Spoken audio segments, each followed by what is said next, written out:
करना है तो श्रीमद् भागवत की कथा अवश्य सुने। संसार में बहुत किया है आपने, धन कमाया, यश कमाया, पराक्रम कमाया, लेकिन अगर श्रीमद् भागवत कथा रूपी धर्म को नहीं कमाया तो जितना आपने कमाया वह सबका सब व्यर्थ है।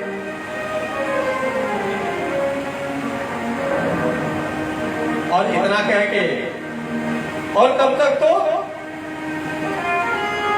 धुंधकारी के लिए विमान आया और उस विमान पे बैठ के और धुंधकारी गोलोक धाम को चला गया। शेष और जो लोग कथा सुन रहे थे उन्होंने कहा ही तो, अरे भाई हम सभी लोगों ने कथा सुना है और विमान खाली एक जो आया, हम लोग भी तो आखिर कथा सुने हैं ना, तो हमारे लिए भी तो चाहिए। गोकर्ण जी से पूछे लोग, गोकर्ण जी ने कहा देखिए बात सही है, कथा सुनने में भी कई तरीका होता है। कुछ लोग आ जाते हैं फलाने घर में भागवत हो रहा है, चलिए हम भी 1 घंटा चले चलते हैं। कहा कहेंगे कि हम कार्ड दे के आए लेकिन वो आए नहीं। कुछ लोग इस वजह से आते हैं, कुछ लोग इस वजह से आते हैं भाई अब बगलिया में घर है जाएंगे नहीं तो चलिए चले चलते हैं। कुछ लोग इसलिए 4 दिन पहले में आए हैं, हमको बहुत पहले से बुलाए हैं, हम घर में कहें तो बताइए घर वास भाग के कहाँ जाएंगे, ये वही बैठ के कथा सुन लेते हैं। लेकिन जो अपने आत्म कल्याण के लिए श्रोता से पहले आके बैठ गया और आपका बात भगवान से कह रहा है, और जब तक पंडित जी कथा कह रहे हैं तब तक कथा सुन रहे हैं, उसके बाद बड़े श्रद्धा से प्रसाद लेके वो घर जाते हैं और पंडित जी जैसे जैसे बता रहे हैं वैसे वैसे कर रहे हैं, नियम से कर रहे हैं। तो महाराज जो कर रहा है फलवा उसको मिलेगा, जो नहीं कर रहा है उसको मिलेगा। सुनने का भी कई तरीका होता है, कहा कौन कौन सा? श्रवणस्य विभेदेन फलभेदोत्र संस्थितः श्रवणं तो कृतं सर्वेण ततः मननं कृतं। कुछ लोग सुनते हैं तो सुनने के बाद मनन करते हैं, मनन करने के बाद उसको आत्मसात करते हैं, तब उसका लाभ होता है। आप कुछ लोग हैं सुनते हैं और उसके बाद जब खड़ा होते हैं तो ही झाड़ देते हैं, बाबा ये आपन लेना हम घरे जाए नहीं। ऐसा श्रोता होते हैं महाराज, हाँ? होते हैं कि नहीं होते? अरे कुछ लोग जबरदस्ती श्रोता होते हैं, कुछ लोग बड़बड़ाई श्रोता होते हैं, कुछ लोग अवसर के श्रोता होते हैं। नहीं कौन होता है ले आए कुर्सी बैठ के सिखाया बाबा कुछ कह रहे हैं।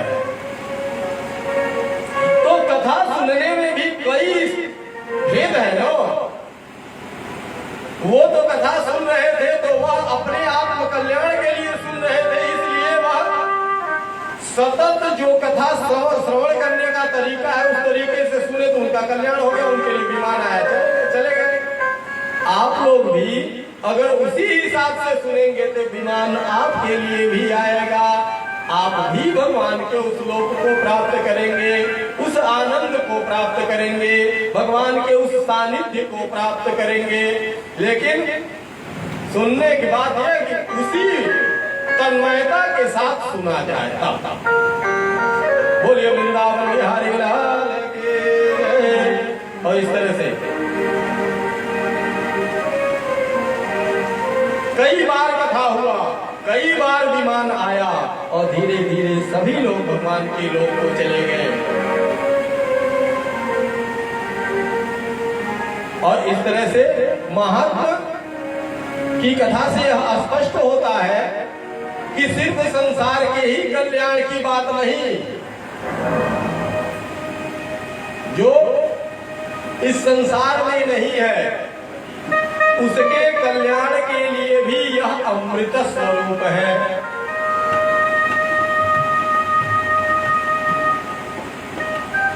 और इस तरह से यह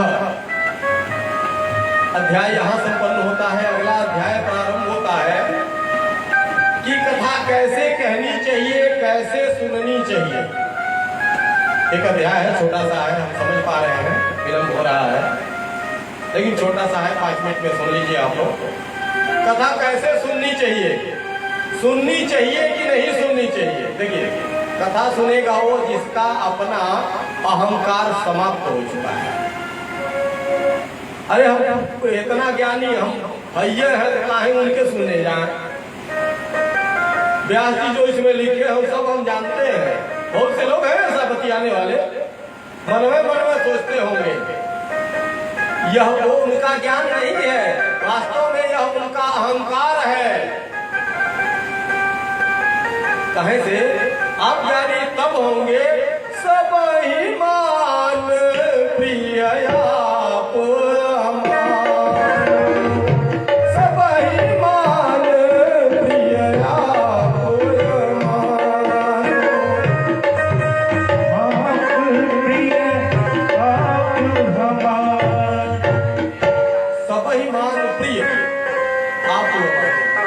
आप सबको सम्मान दीजिए, लेकिन आप किसी से सम्मान की अपेक्षा मत कीजिए, तब जाके आप मनुष्य होते हैं। आप मनुष्य कब होते हैं? अरे जब आप आदमी हो जाएंगे तब कथा सुनेंगे। सबसे पहले आपको आदमी होना है। जब तक आपके अपने मन में आपके अहंकार की ग्रंथि बधी हुई है, तब तक आप मनइयो नहीं है। वास्तव में दिखाई दे रहे हैं आदमी जैसा, हाथ पैर, नाक कान मुंह दांत, सब कुछ आदमी तरह दिखाई दे रहा है, लेकिन वास्तव में चरित्र के स्वरूप, शास्त्र के स्वरूप आप अभी मनई भी नहीं हुए हैं। मनई कब होंगे? जब आप दूसरे को सम्मान देने की आदत आपकी हो जाएगी और अपने मान सम्मान की कोई चिंता नहीं रहेगी, तो अब आप मनुष्य होंगे। और जब आप मनुष्य हो जाएंगे, उसके बाद आप कथा सुनने लायक हो जाएंगे। पहले बात है। उसके बाद कथा की विधि क्या है?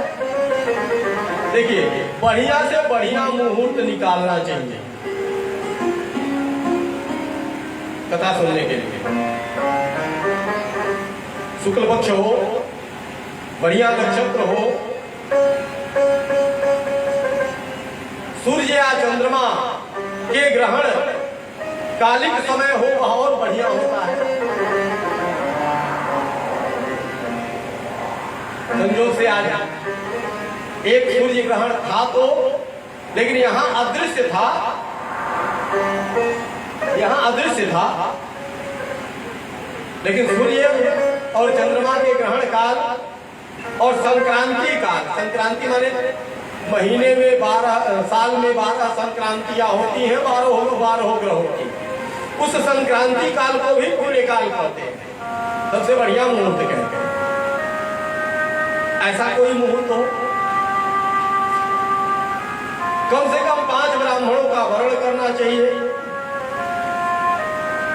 कथा को सही तरीके से आपको समझाने वाला एक विज्ञ विद्वान चाहिए, जो कथा आपको समझा सके।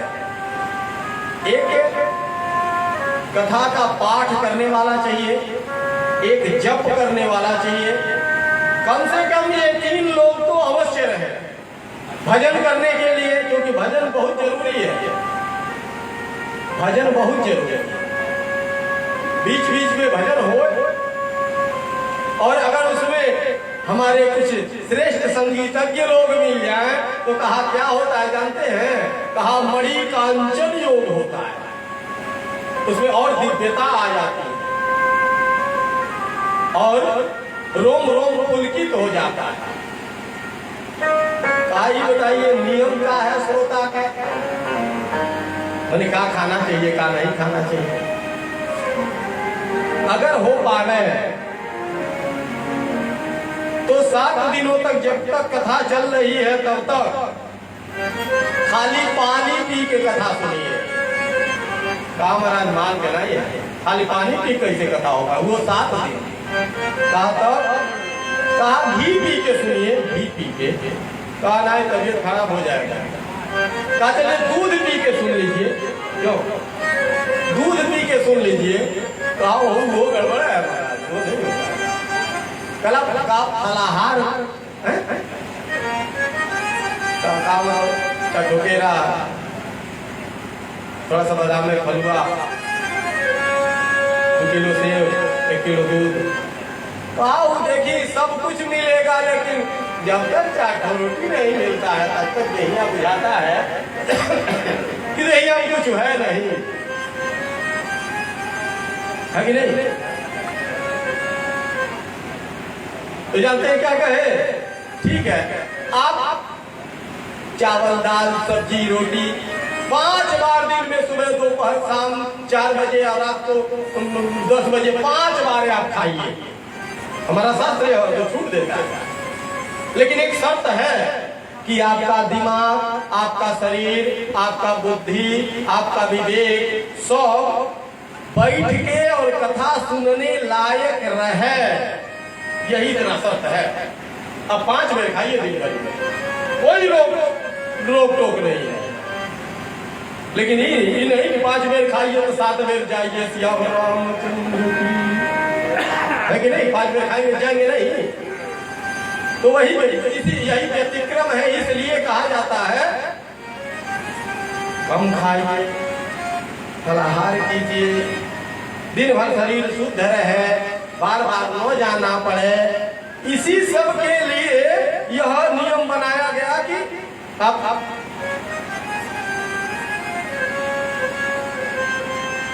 नियम से सुनिए, यह नियम है। अगर नहीं नियम आपके समझ में आ रहा है तो आप 5 बेर खाइए, कोई टेंशन नहीं है, किसी प्रकार की कोई चिंता नहीं। लेकिन जब से कथावाचक बैठ रहे हैं उसके आधा घंटा पहले आप बैठ जाइए, पूरी कथा ध्यान से सुनिए। कहीं कुछ कम समझ में आ रहा हो तो इनसे पूछिए, पूरा समझने की कोशिश कीजिए। कोनो जीवन का अगर प्रश्न हो तो खड़े होइए, निवेदन कीजिए, अपनी बात रखिए। अपने जीवन की सारी समस्याओं का समाधान आप यहाँ से प्राप्त कर सकते हैं। ऐसा नहीं है कि जो लोग पैती पहन लिए हैं, संकल्प कर लिए हैं, सिर्फ वही लोग कथा सुन सकते हैं। जिनको इतना बड़ा आयोजन करने की क्षमता नहीं है वो कैसे सुनेंगे? है ना? है? कहा किसी के लिए यह कथा प्रतिबंधित नहीं है, यहाँ किसी का कोई निषेध नहीं है, सब लोग हमें अब उस जो नियम कथा का है उस नियम का पालन करें। कोई भी कथा सुन सकता है, क्योंकि जो सुनता है श्रद्धा से उसका फल उसी को मिलता है। ठीक ना? कितना कीजिए, अगर श्रद्धा से नहीं सुन रहे हैं